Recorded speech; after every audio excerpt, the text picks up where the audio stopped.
Based on the medical documentation, Elvis was clearly not a well man.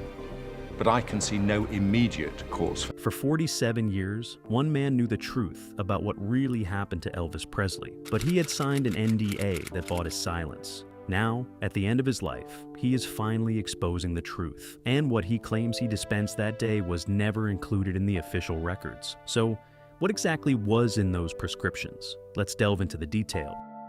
The secret keeper. For 47 years, he said nothing. He knew things that the rest of the world did not know, and he kept those things locked inside a silence that had been legally enforced and personally costly. He had signed a document that bound him to secrecy, and for nearly 5 decades, he honored it completely. But time changes things. Age changes things. And a man standing at the end of his own life begins to weigh what matters more, the legal agreement or the truth he has been carrying ever since. The pharmacist had been a young man when Elvis Presley was alive.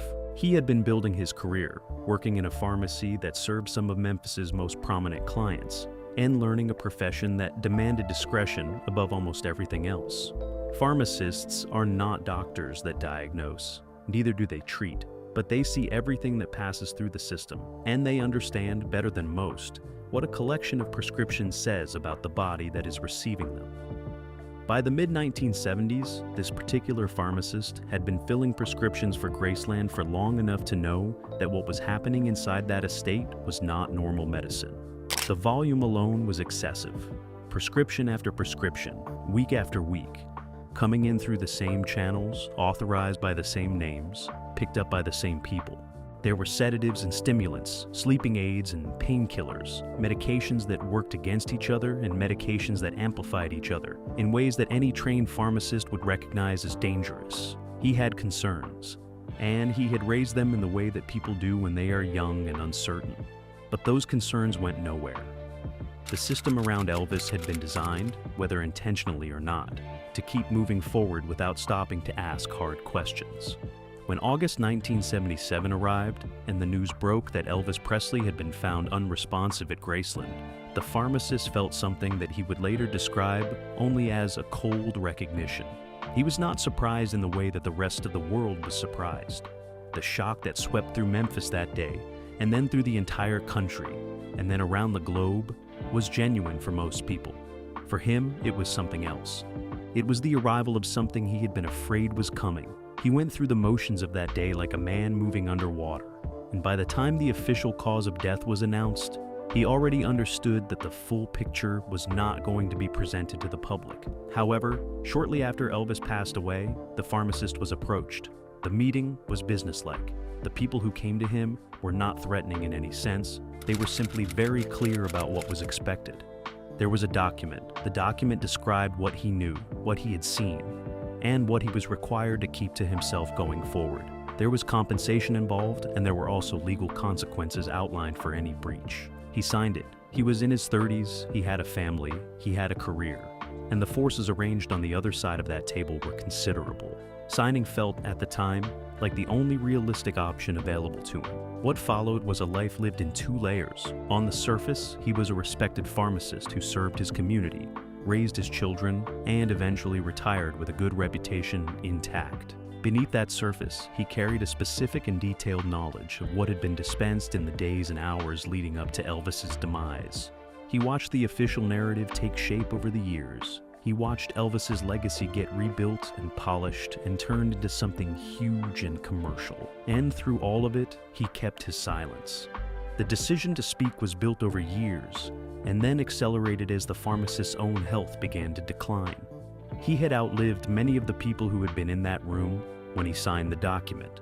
The legal architecture that had been built around his silence had developed cracks simply through the passage of time and the elimination of key parties. He consulted with people he trusted. He thought carefully about what speaking would mean and what it would cost, and he decided that the cost of continued silence had become higher than the cost of speaking. What he carried was not a rumor. It was not theory pieced together from public sources. It was first-hand professional knowledge of exactly what was dispensed, in what quantities, and through what channels, on the days that preceded Elvis Presley's tragic demise. It was the kind of knowledge that only exists inside the hands that filled those bottles and read those prescription slips. and after 47 years, he was ready to let it out. The final hours, what was ordered and who authorized it. The morning of August 16, 1977 did not begin in silence at Graceland. It began the way many mornings had begun there in the years leading up to that day, with phone calls, with requests, with the familiar machinery of obtaining medications for a man whose body had become dependent on a daily pharmaceutical regimen that most people would find difficult to comprehend. The prescriptions that moved through that system were not casual. They were specific, they were numerous, and they required authorization from licensed physicians who had been part of Elvis's inner medical circle for years. On that particular morning, the volume of what was being requested was not entirely out of the ordinary. That was precisely what made it so alarming in retrospect. The prescription chain that existed around Elvis by 1977 had been operating for years. It was not a single doctor writing a single prescription. It was a network of authorizations that distributed responsibility across multiple medical professionals, making it difficult for any one person to see the full picture of what Elvis was receiving. One physician might authorize a sedative, another might authorize a painkiller, a third might authorize something for sleep. Each prescription, viewed in isolation, could be defended as medically justifiable.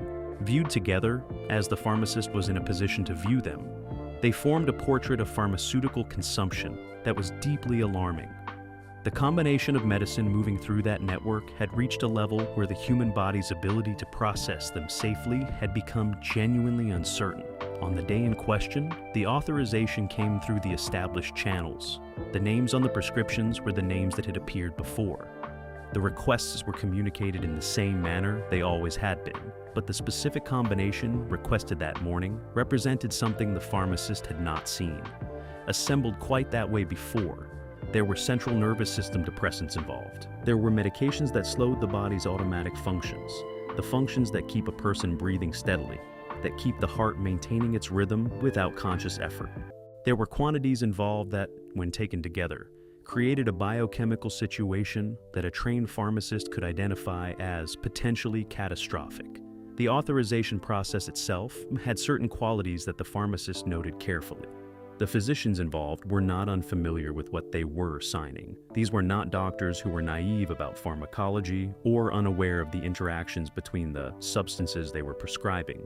They were experienced medical professionals who had been navigating Elvis's care for long enough to understand the risks.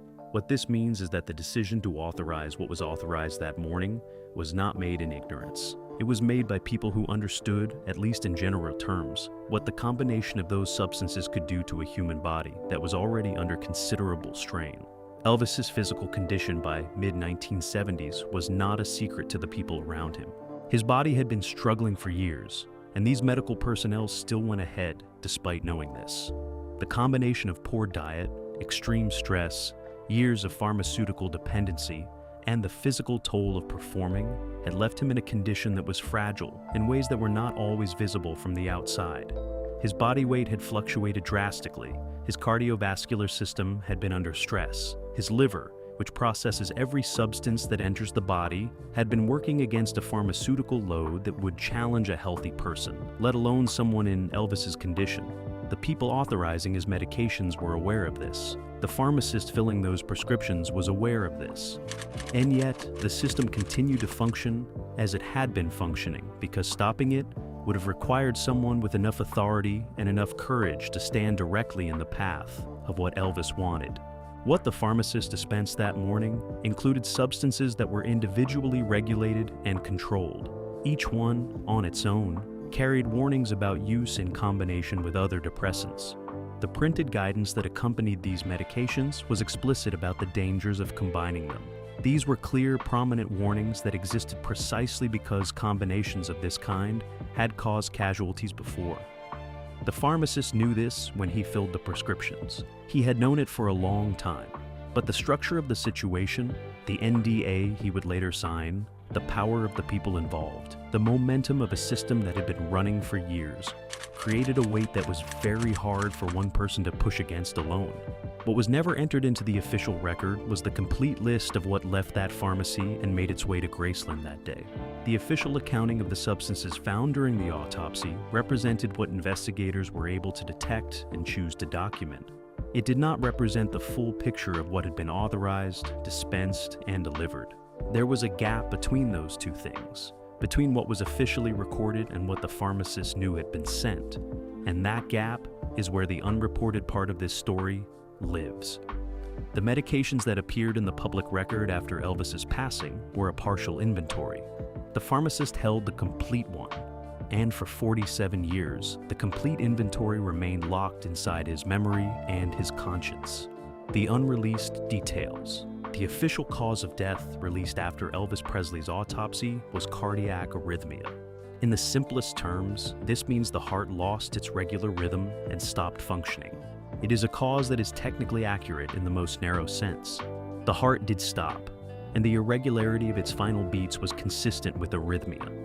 But a cause of death describes the final event in a chain, and what the official ruling did not fully address was the chain itself, what caused the arrhythmia, what pushed a heart to the point of catastrophic failure, what was present in that body in quantities sufficient to destabilize the systems that keep a person alive.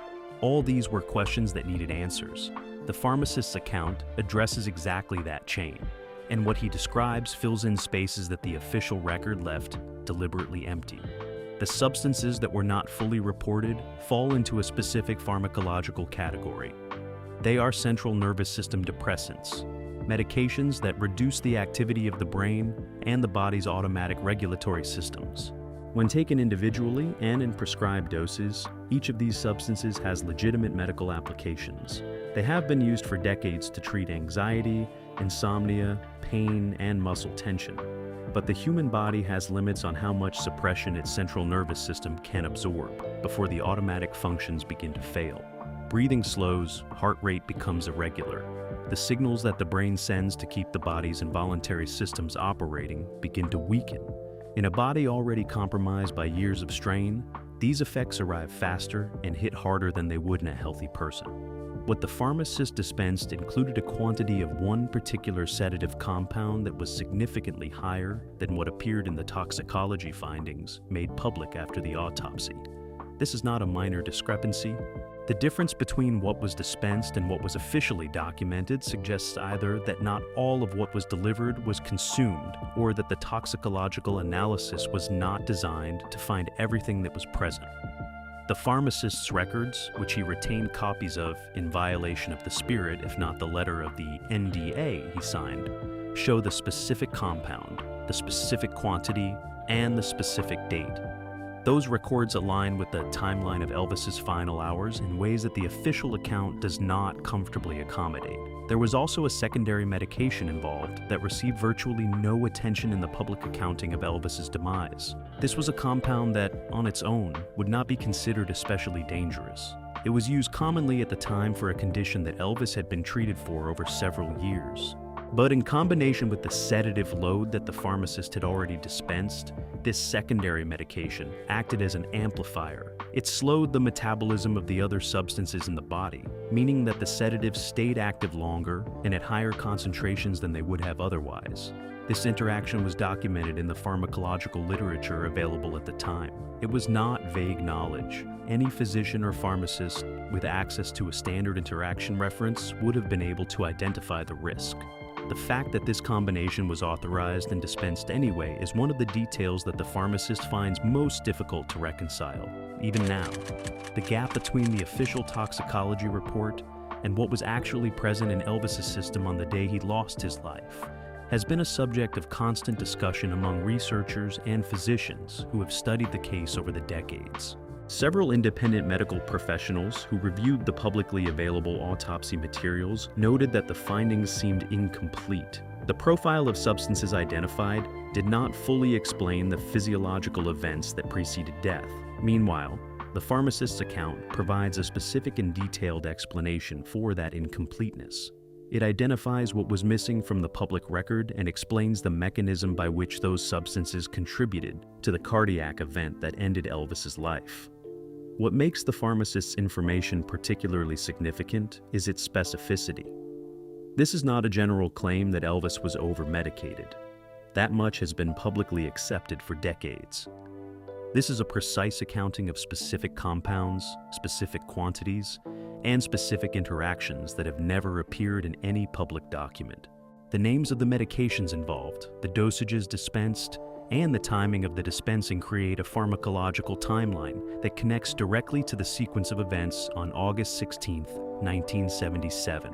When that timeline is laid against the known facts of what happened at Graceland that morning, when Elvis was last seen active, when he was found unresponsive, when emergency responders arrived, the connection between what was dispensed and what happened becomes direct and documentable. The cardiac arrhythmia ruling was not wrong. It was incomplete. A heart does not lose its rhythm without a reason. And in Elvis's case, the reason was a specific and identifiable pharmaceutical environment that his body could not survive. The pharmacist who dispensed the substances that created that environment has spent 47 years knowing exactly what that environment consisted of. What he is now prepared to describe fills in the outline that the official record deliberately left blank. Not with speculation or theory, but with the professional first-hand knowledge of the person who filled those bottles and read those prescription slips on the last full day of Elvis Presley's life. And det som could be the decision to control the narrative around Elvis Presley's demise was not made by a single person in a single moment. It was made by several people across several days, in a series of conversations and practical decisions that collectively produced the version of events the public received. Understanding how that process worked requires understanding the network of interests that surrounded Elvis in the end, just as they had surrounded him in life. Those interests were financial, legal, reputational, and personal, and they were powerful enough to shape what an official autopsy finding said, what a toxicology report included, and what a young pharmacist was asked to sign in the days that followed. The Presley estate's interest in the aftermath of Elvis's passing was considerable and immediately obvious. Elvis's life had ended at 42 years old, and in the hours after his demise, the people responsible for managing his legacy faced a fundamental choice about how his story would be told. A narrative centered on heart disease, on a body that had simply given out, was manageable. It was sad, it invited sympathy, and it did not assign blame to anyone in particular. A narrative centered on pharmaceutical overdose, on a network of physicians and pharmacists and enablers who had supplied a dependent man with lethal quantities of controlled substances, was something else entirely.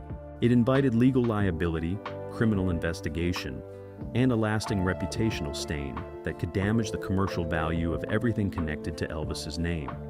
The physicians who had been part of Elvis's medical care for years faced their own set of exposures. The prescription records that existed were extensive and detailed.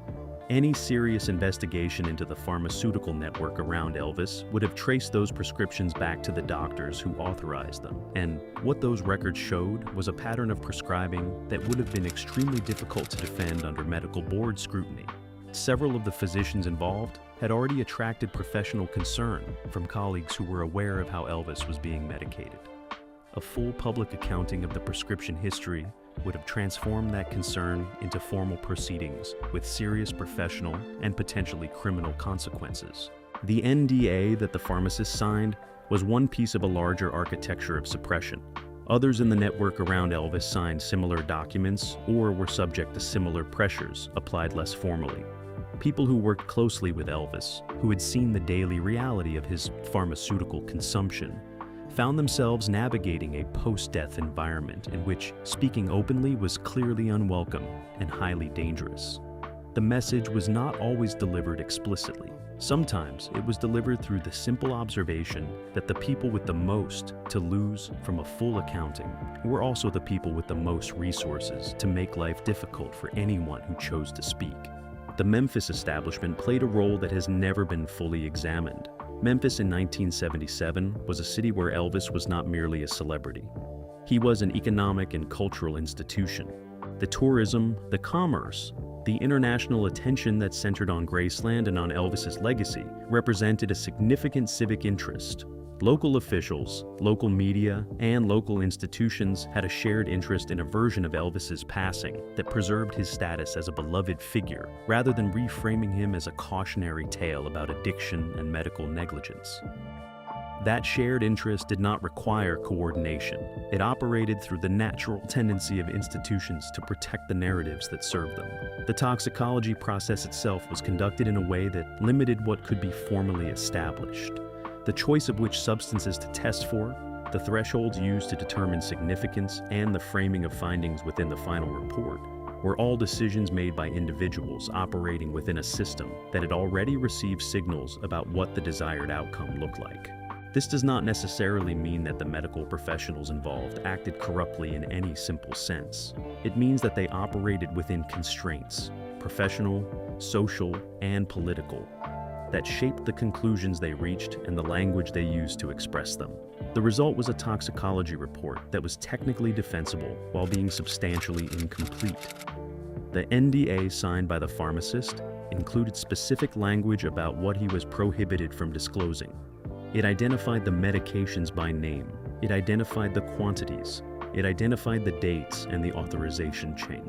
The specificity of what was included in the prohibition is itself revealing, because it demonstrates that the people who drafted the document knew exactly what the pharmacist knew and were specifically targeting that knowledge for suppression. A general confidentiality agreement would not have needed to be that precise. The precision of the document reflects the precision of the threat. The people who created it understood exactly which details, if released, would be most damaging to the narrative they were constructing. What was buried in 1977 stayed buried not because the truth was inaccessible, but because the truth was inconvenient to too many powerful interests simultaneously. The pharmacist was one node in a network of people who knew things that contradicted the official story, and the systematic management of that network, through legal agreements, through financial arrangements, through the simple social pressure of being associated with a powerful estate, kept the contradictions contained for nearly 5 decades. What is now emerging is not a story that was impossible to find. It is a story that was kept out of sight by people who had both the motive and the means to do exactly that. Legacy and reckoning. Elvis Presley has been gone for nearly 50 years, and in that time, his story has been told in almost every form imaginable. There have been authorized biographies and unauthorized ones, documentaries and dramatizations, academic studies, and tabloid reconstructions. His image has been licensed and protected and commercially developed into one of the most valuable entertainment properties in the world. The version of Elvis that the public has lived with across these decades is a complicated one. A figure of extraordinary talent and genuine cultural significance whose final years were marked by visible decline. Most people who followed his story knew, in broad terms, that medications had played a role in his deterioration and his demise. What they did not know was the specific and documented reality of what was dispensed, authorized, and concealed in the hours before he passed away. What the pharmacist's account changes is not the broad outline of Elvis's decline. It changes the precision of the story, and precision matters when the question being asked is one of accountability. For decades, the narrative around Elvis's passing has assigned a general and diffuse responsibility to the culture around him, to the enablers, to the yes men, to a system that prioritized his comfort over his health. That framing is accurate as far as it goes, but it also has the effect of spreading responsibility so broadly that it effectively attaches to no one in particular. The specific details now emerging do the opposite. They attach to specific prescriptions, specific quantities, specific authorizations, and specific decisions made by identifiable professionals on an identifiable date. What happened to Elvis happened in a more visible and extreme form than it happened to most people, but the underlying dynamic was not unusual. The specific details of his case provide a concrete and documented example of how that dynamic operated and what its consequences could be. The medical ethics dimension of this story extends well beyond Elvis himself. The pharmaceutical network that surrounded him in the 1970s was not unique to a single celebrity. It represented a pattern of practice, of physicians prioritizing patient satisfaction over patient safety, of pharmacists filling prescriptions they had concerns about rather than refusing them, of a regulatory environment that was not equipped to identify or respond to this kind of distributed overprescribing. The estate's management of Elvis's legacy has always navigated a tension between acknowledging his struggles and protecting his image. Over the years, the official posture has evolved. There has been more openness about his difficulties than there was in the immediate aftermath of his demise. But that openness has always operated within boundaries. It is acknowledged enough to seem honest, without acknowledging the specifics that would raise questions about legal liability or institutional responsibility. The Pharmacist's account does not respect those boundaries. It provides the kind of specific documented detail that the estate's carefully managed narrative has always been structured to avoid. For the millions of people around the world who have spent their lives connected to Elvis's music and his story, this account represents something that will require genuine reckoning. The love that fans have carried for Elvis across 5 decades is not naive. Most of them have long understood that his final years were troubled and that his demise was not simply a matter of a heart giving out. But understanding something in general terms and confronting it in specific documented detail are different experiences. The account now emerging asks fans to hold 2 things simultaneously: their genuine connection to an artist whose work changed popular music permanently, and a clear-eyed recognition of the specific human failures that ended his life at 42. The question of what this change is about, how Elvis is remembered, is ultimately a question about what we require from the stories we tell about the people we admire. There is a version of memory that protects the feeling we get from an artist's work by managing the details of their life carefully. There is another version that insists on the full truth, even when the full truth is uncomfortable, because honoring someone honestly is more meaningful than honoring an edited version of them. The pharmacist who kept his silence for 47 years and is now choosing to break it has made his own decision about which version matters more at the end of a life lived with this knowledge. What his account leaves behind is not a diminished Elvis. The music remains what it always was. The cultural impact remains real and permanent. What changes is the supporting structure of the story. The official version that has always had gaps in it. The toxicology report that was always incomplete. The cause of death that was always technically accurate and substantially misleading. Those gaps are now filled with specific information provided by someone who was there, who was professionally involved, and who has carried the weight of that involvement across the whole of his adult life. The story of Elvis Presley's tragic end, told completely and honestly, is a harder story than the one the public has been given. It is also, finally, the true one,